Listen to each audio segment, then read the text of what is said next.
भृगु, वशिष्ठ, च्यवन, गौतम, मेधातिथि, देवल, देवराज, परशुराम, विश्वामित्र, मार्कंडेय, ऐसे ऐसे ऋषिगण इस कथा को श्रवण करने के लिए आए। इनके अलावा वेद, वेदांत, उपनिषद, तंत्र, मंत्र, क्षत्रिय, पुराण, छह शास्त्र मूर्तिमान होकर के वहां उपस्थित हो गए। गंगा आदि नदियां, पुष्कर आदि सरोवर, समस्त क्षेत्र, सारी दिशाएं, दंडक आदि वन, गंधर्व, देव, दानव सब इस कथा को श्रवण करने के लिए उपस्थित हुए। सनकादिक मुनीश्वरों ने कथा कहना आरंभ किया। अब हम आपको इस शास्त्र की महिमा श्रवण कराते हैं। इसके श्रवण मात्र से मुक्ति हाथ लग जाती है। ऐसा है यह श्रीमद् भागवत महापुराण। केवल सुनने मात्र से ही मुक्ति प्राप्त हो जाती है। श्री सुखदेव जी और राजा परीक्षित का बहुत सुंदर संवाद है। आप यह भागवत शास्त्र ध्यान देकर के श्रवण कीजिए। न गंगा न गया, न गंगा न गया, काशी पुष्करम, न प्रयागकम,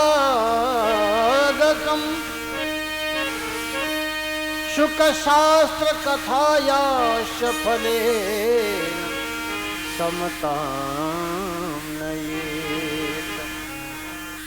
फल की दृष्टि से इस शुक शास्त्र कथा की समता गंगा, गया, पुष्कर, प्रयाग कोई भी तीर्थ नहीं कर सकता।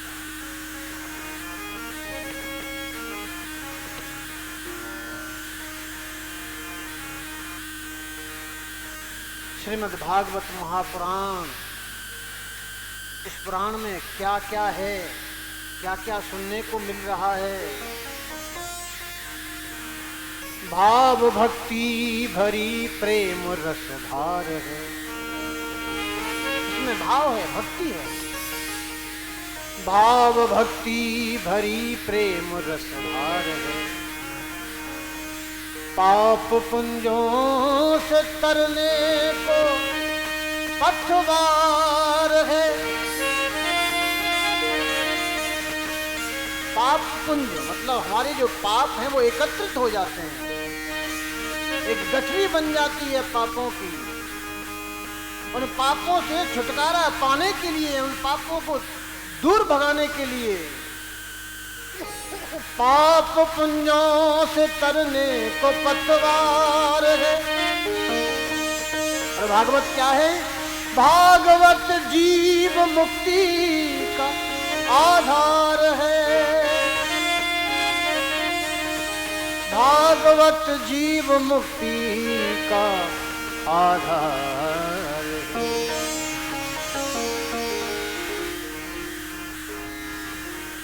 जीव जीवन में भक्ति का संचार है। इसको श्रवण करने से जीव के जीवन में भक्ति प्रवेश कर जाती है। जीव जीवन में भक्ति का संचार है। ये भक्ति मई मुक्ति का द्वार है। भक्ति से भरा हुआ मुक्ति का द्वार है यह श्रीमद् भागवत महापुराण। हुआ कितनों का सुन करके उद्धार है। हुआ कितनों का सुन करके उद्धार है। भवसागर से बेड़ा करे पार है। भवसागर से बेड़ा करे पार है। भक्ति मुक्ति भरा एक संसार है तारन तरन सबको देतार है तारन तरन सबको देतार है। क्या है श्रीमद् भागवत महापुराण? कलमल हरन हरती भूभार है, प्रभु चरित्रों का सारा चमत्कार है। ज्ञान विज्ञान भक्ति का आधार है, ज्ञान विज्ञान भक्ति का आधार है।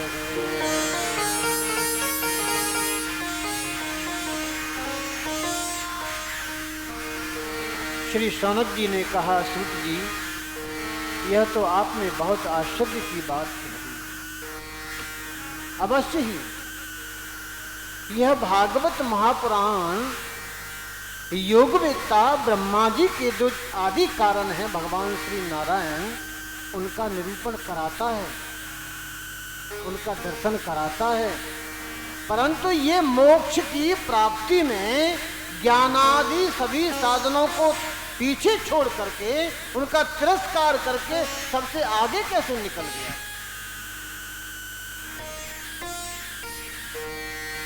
सूत जी ने कहा, शौनक जी जब भगवान श्री कृष्ण इस धराधाम को छोड़ करके गोलोक जा रहे थे तो उद्धव जी भगवान के पास बैठे हुए थे। उद्धव जी ने कहा, प्रभु हे गोविंद आप तो जा रहे हो और आपके जाने के शीघ्र ही आपके जाने के पश्चात कलयुग आ जाएगा।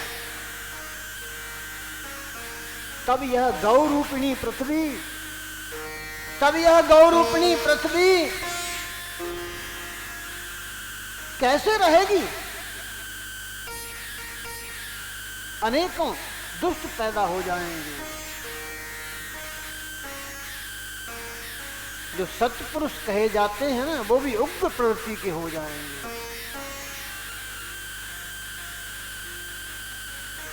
हे गोविंद, निर्गुणोपासना में तो बहुत कष्ट होता, बहुत कठिन है निर्गुणोपासना तो, इसलिए कुछ विचार कीजिए। उद्धव जी के वचन सुनिए भगवान ने, तो भगवान ने अपनी सारी शक्ति निकाल करके श्रीमद् भागवत महापुराण में रख दी। श्रीमद् भागवत महापुराण में भगवान श्री कृष्ण प्रवेश कर गए। इसलिए इस श्रीमद् भागवत महापुराण को कहते हैं बाल कृष्ण लाल प्रभु की साक्षात वांगमयी श्री विग्रह। बोलिए श्रीमद् भागवत महापुराण की जय। बोलिए बाल कृष्ण भगवान की जय।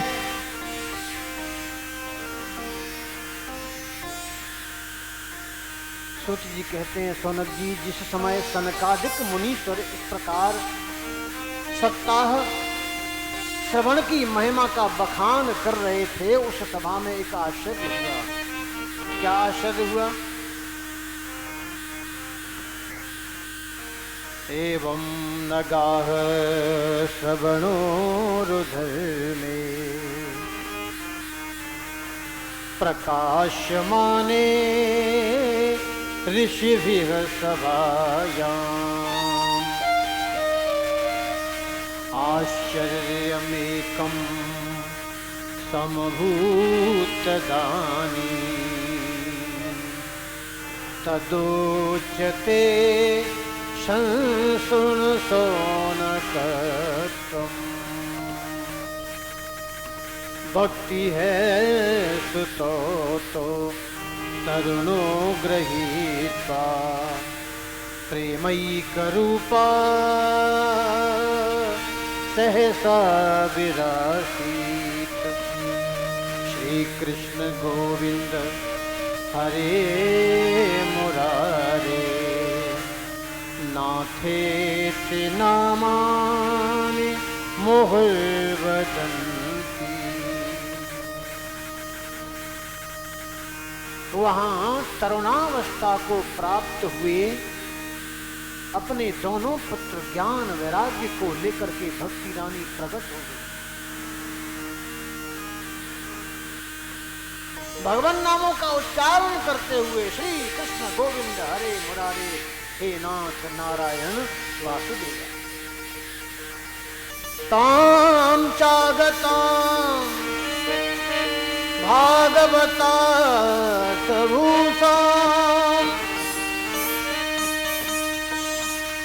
सुचारु वेशाम ददृशुः सदस्यः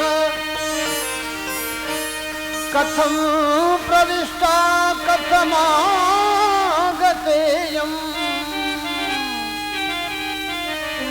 मध्ये मुनीनामित्यर्कयन्तः।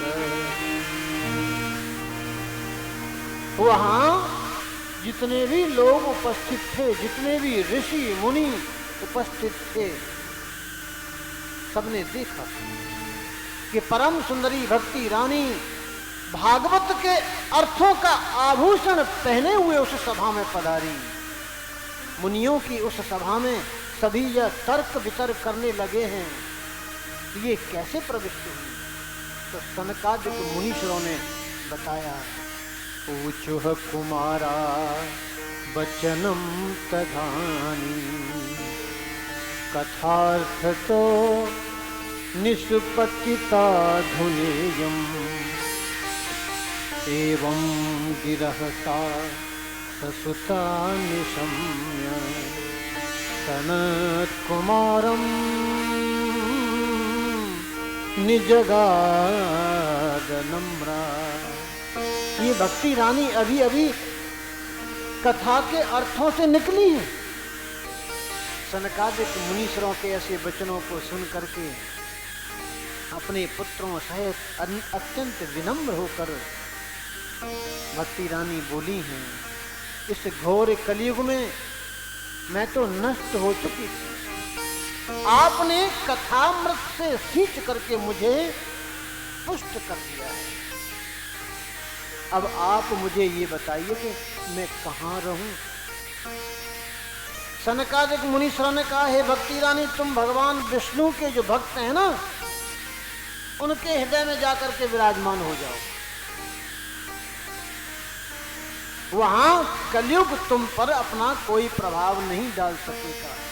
जिनके हृदय में भगवान श्री हरि की भक्ति, भगवान श्री हरि का जो भजन करते हैं, भगवान श्री हरि के चरणों के सानिध्य में जो रहते हैं, कलयुग उन पर अपना कोई प्रभाव नहीं छोड़ता। सनकादिक मुनीश्वरों की आज्ञा पाते ही भक्ति रानी भगवत भक्तों के हृदय में जाकर के विराजमान।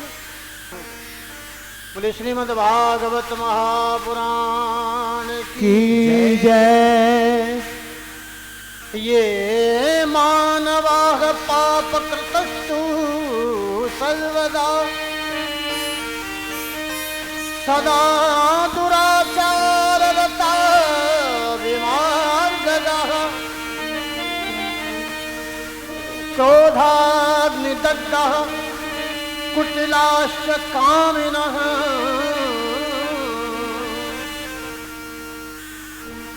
सप्ताह यज्ञेन कलो पुनन्ति ते।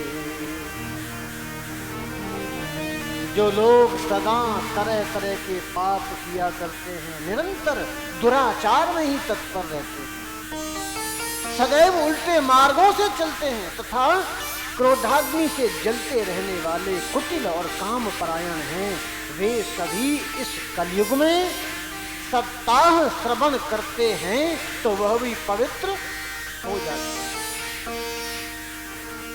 नारद जी, अब मैं तुम्हें इस विषय में एक प्राचीन इतिहास श्रवण कराता हूँ। तुंगभद्रा नदी के किनारे एक अनुपम नगर बसा हुआ था। उसमें एक ब्राह्मण देवता रहते थे जिनका नाम था आत्मदेव। आत्मदेव बहुत विद्वान हैं, बहुत गुणी हैं, साक्षात दूसरे सूर्य देव के समान इनका मुखमंडल दिखाई देता, इतना तेज था इनके चेहरे पर। घर में खूब धन है, पत्नी अच्छे कुल की हैं, और सुंदर भी हैं, कुलीन हैं, सुंदर हैं। इतना सब कुछ हो जाने पर भी एक कमी थी कि पत्नी झगड़ालू स्वभाव की हैं, अपनी बात पर अड़ जाने वाली हैं। लेकिन आत्मदेव बहुत विद्वान थे, गुणी थे, बड़े प्रेम से अपना जीवन व्यतीत कर रहे हैं। इनके कोई संतान नहीं थी।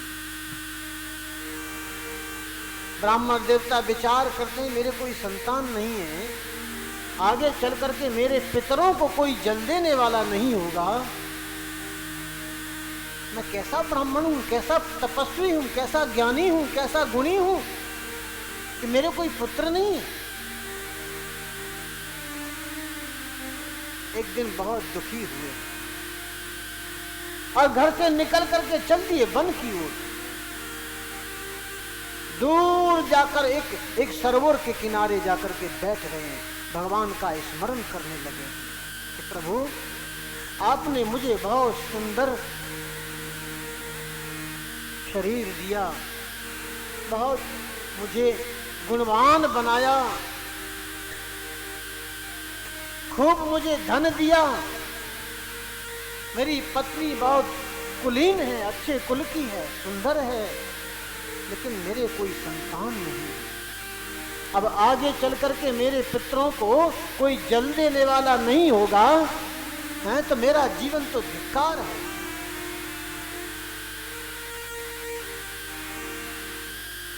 भगवान भक्त की पुकार को सुनते हैं तो भगवान एक महात्मा का, एक साधु का भेष धारण करके आए और आत्मदेव जी ने महात्मा जी को देखा तो खड़े हो गए, प्रणाम किया, प्रणाम किया और सिसक सिसक करके रोने लगे। महात्मा जी ने कहा क्या बात है ब्राह्मण देवता, क्यों रो रहे हैं? पूरा प्रसंग सुना दिया, पूरा प्रसंग श्रवण करा दिया। महात्मा जी ने कहा ब्राह्मण देवता सुनो, मैंने तुम्हारा प्रारब्ध देखकर निश्चय किया है कि 7 जन्म तक तुम्हारे संतान नहीं है।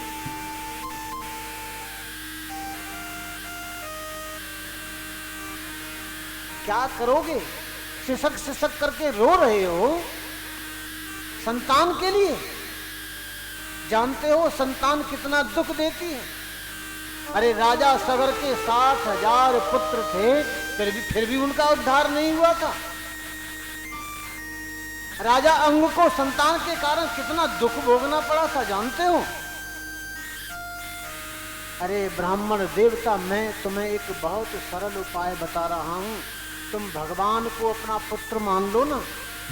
कोई पुत्र नहीं है तो भगवान को पुत्र मान लो, भगवान तुम्हारे पुत्रों को जल दे दिया करेंगे।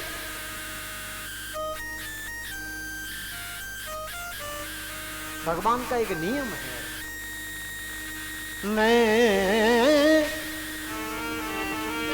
निज भक्त न हाथ दिखाऊं।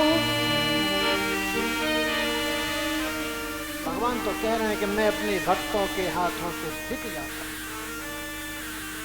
मैं निज भक्त न हाथ दिखाऊं, पग धोऊं, पग धोऊं रथ हाँकूं, मांजूं बासन छान छवाऊं।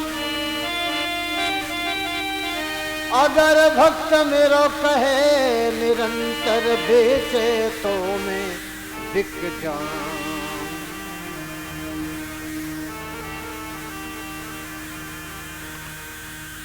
महात्मा जी समझा रहे हैं, लेकिन कोई बात समझ में नहीं आई। सिसक सिसक करके रोने लगे, कहने लगे हे महात्मा जी, आप कह रहे हो कि मेरे 7 जन्म तक कोई संतान नहीं है, ठीक है मैं मान लेता हूं, लेकिन एक बात मुझे बताओ, तुम्हारे हाथ में ये जो माला लगी है, इस माला के एक एक मोती में हजारों हजारों पुत्र हैं। क्या मुझ पर कृपा नहीं कर सकते? एक पुत्र मुझे दे नहीं सकते? महात्मा जी को दया आई। महात्मा जी ने झोली में से एक फल निकाला और ब्राह्मण देवता के हाथ में सौंप दिया कि लो, इस फल को अपनी पत्नी को जाकर के खिला देना। 9 महीने के पश्चात तुम्हें बहुत ही सुंदर, बहुत ही श्रेष्ठ पुत्र की प्राप्ति होगी। ब्राह्मण देवता बहुत प्रसन्न हुए और बहुत ही प्रसन्न होकर के उस फल को लेकर के आए ब्राह्मणी के पास। ब्राह्मणी को ला करके फल दिया कि लो, ये महात्मा जी का आशीर्वाद है, आप इस फल को खाओ तो आपको बहुत ही सुंदर, बहुत ही श्रेष्ठ पुत्र की प्राप्ति होगी। अब धुंधली का स्वभाव, फल को हाथ में ले लिया, विचार कर रही है, सोच रही है।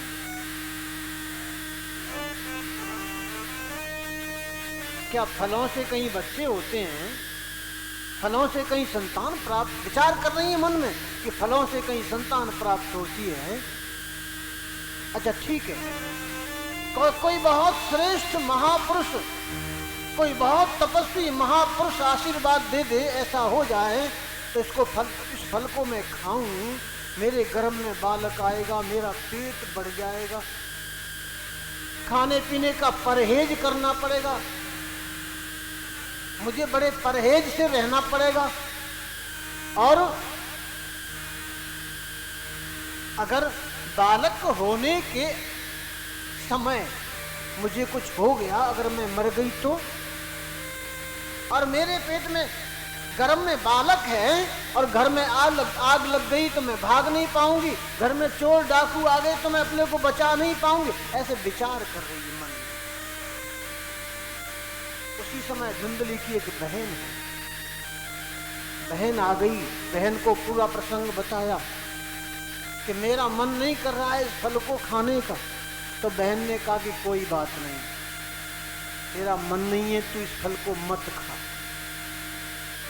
मेरे गर्भ में बालक है,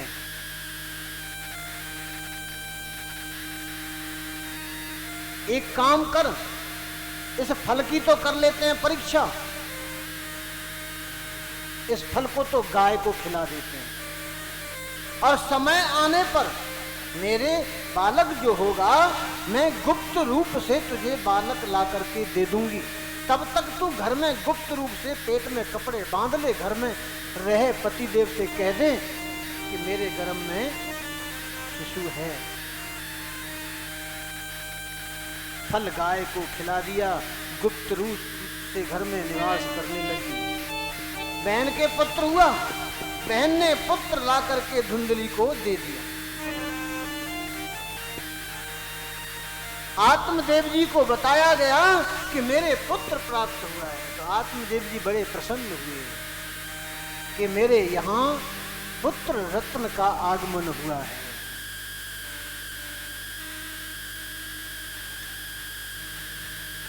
प्रसन्नता में बहुत ही अच्छे अच्छे संस्कार कराए हैं, जाति कर्म संस्कार कराए हैं। 3 महीने के बाद उस गाय ने भी एक मनुष्याकार बच्चे को जन्म दिया। कैसा बालक है? पूरा मनुष्य जैसा है, मानव जैसा है, केवल उसके कान लंबे लंबे हैं, गाय के जैसे कान हैं।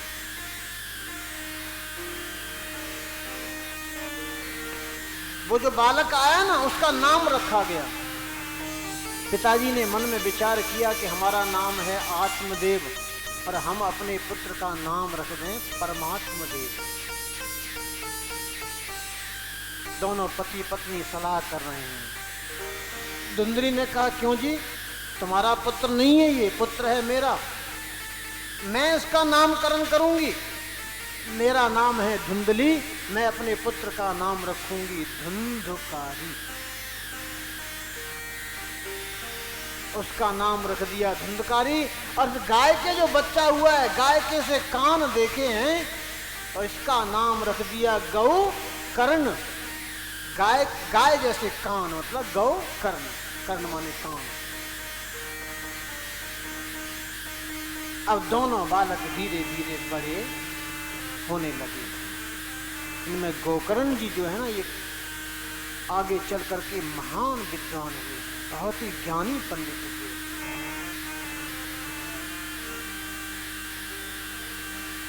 और धुंधकारी बचपन से ही उत्पाती है, उत्पात करने लगा है। ब्राह्मण उचित आचारों का उसमें कोई नाम नहीं, खान पान का कोई परहेज नहीं, बुरी वस्तुओं का संग्रह घर में कर लेता है। मुर्दे के हाथ से छुआ जो अन्न ना, उसको भी खा जाता है। इतना उत्पाती, इतना दुराचारी। दूसरे के बच्चों को खेलने के बहाने ले जाता है, कुएं में जाकर के धकेल देता है, दूसरे घरों में आग लगा देता है। इतना उत्पाती है। धीरे धीरे बड़ा होने लगा, जुआ खेलने लगा, शराब मदिरा पान करने लगा, कुलटा स्त्रियों के संग में फंस गया। और कुलटा स्त्रियों के संग में, वेश्याओं के संग में फंस करके घर में जो धन था ना, जितना कमाया था पिताजी ने, सब नष्ट कर दिया।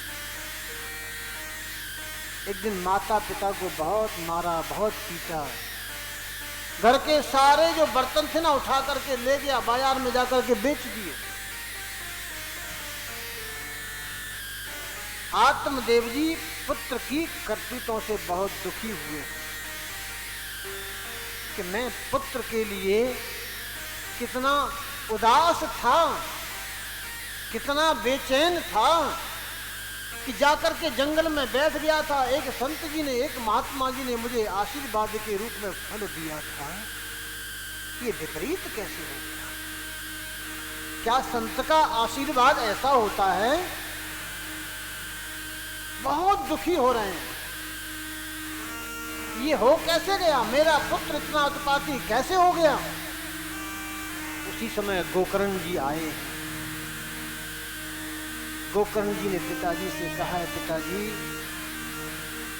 इतना उदास मत होइए। ये शरीर, ये तो हड्डी और मांस का एक पिंड है। देहे मांस रुधिरे, देहे मांस रुधिरे, अभिनत त्यजत्वम् जाया सुता दिशु सदा ममता विमुच्य पश्यानिशं जगदिदं क्षणभङ्गनिष्ठम् वैराग्य राग रसिको भवभक्तिनिष्ठ। आप इसको मैं मान रहे ना, मैं मेरा मेरा, ये आपका नहीं पिताजी। ये स्त्री, ये पुत्र, ये स्त्री, ये पुत्र, इनको अपना मानना छोड़ दो। इस संसार को तो क्षण भंगुर से छोड़ दो, क्षण भंगुर।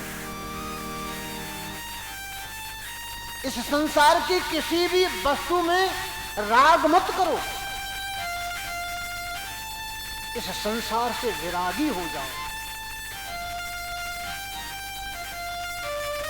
एकमात्र वैराग्य के रस को करके भगवान की भक्ति में लग जाओ। और व्यक्ति जब ज्यादा दुखी होता है, गृहस्थ के जंजालों में फंस करके जब ऊब जाता है, तब भगवान की भक्ति में उसका मन लगता है। इस प्रकार पुत्र गोकर्ण की भक्त वाणी से प्रभावित होकर के आत्मदेव जी ने घर को छोड़ दिया। इस समय इनकी उम्र थी 60 वर्ष की। एक दिन भगवान की सेवा पूजा नियम पूर्वक कर रहे हैं और श्रीमद् भागवत महापुराण के 10वें स्कंद का पाठ करते हैं। श्रीमद् भागवत महापुराण के 10वें स्कंद का पाठ करने से इन्होंने भगवान श्री कृष्णचंद्र को प्राप्त कर लिया। बोले श्रीमद् भागवत महापुराण की जय। पिताजी के वन चले जाने पर धुंधकारी ने धन के लिए अपनी माता को मारा पीटा।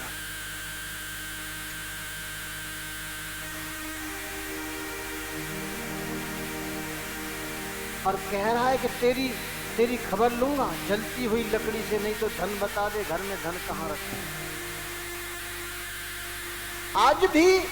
आज भी हजारों पुत्र ऐसे हैं जो माता पिता के साथ में ऐसा दुर्व्यवहार कर रहे हैं। आज भी है ऐसे बहुत।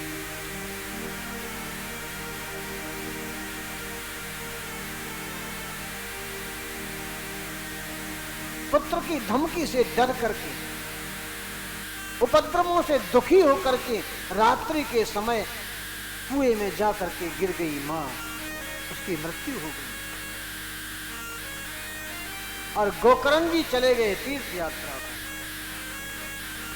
धुंधकारी 5 वैश्याओं को लेकर के घर में रहने लगा।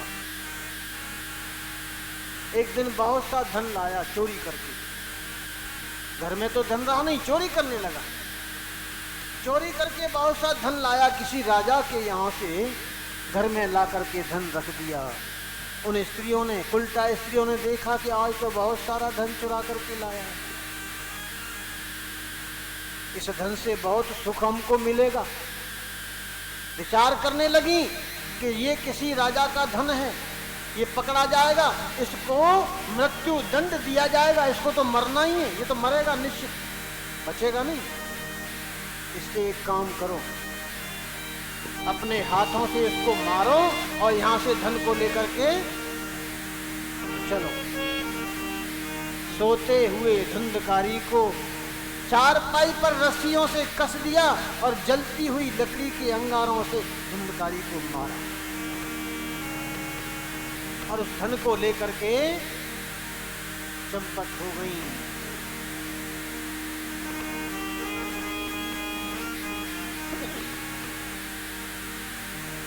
कुछ समय बीतने के पश्चात गोकर्ण जी ने लोगों के मुख से अपने भाई की मृत्यु का समाचार सुना, तो गया तीर्थ में जाकर के श्राद्ध किया। और जिस तीर्थ में गए वहीं अपने भाई का श्राद्ध करते हैं। इस प्रकार घूमते घूमते एक बार अपने नगर में आए हैं गोकर्ण जी। रात्रि के समय घर पहुंचे हैं। जैसे ही विश्राम करने लगे हैं तो देख रहे हैं एक दृश्य दिखाई दे रहा है। ये धुंधकारी प्रेत बन गया था। प्रेत बन गया, कभी ये भेड़ा बन जाता है, कभी ये भैंसा बन जाता है, कभी हाथी बन जाता है, कभी इंद्र बन जाता है, ऐसे ऐसे रूप दिखा रहा है। अंत में एक मनुष्य के रूप में दिखाई देने लगा। गोकर्ण जी मन में विचार कर रहे हैं, ये कौन है? गोकर्ण जी ने पूछा कि तुम कौन हो भाई, और रात्रि के समय ऐसे ऐसे भयानक रूप मुझे क्यों दिखा रहे हो भाई? तुम कौन हो? कोई प्रेत हो, पिशाच हो, ब्रह्म राक्षस हो, कौन हो? जयकारा शेरावाली का।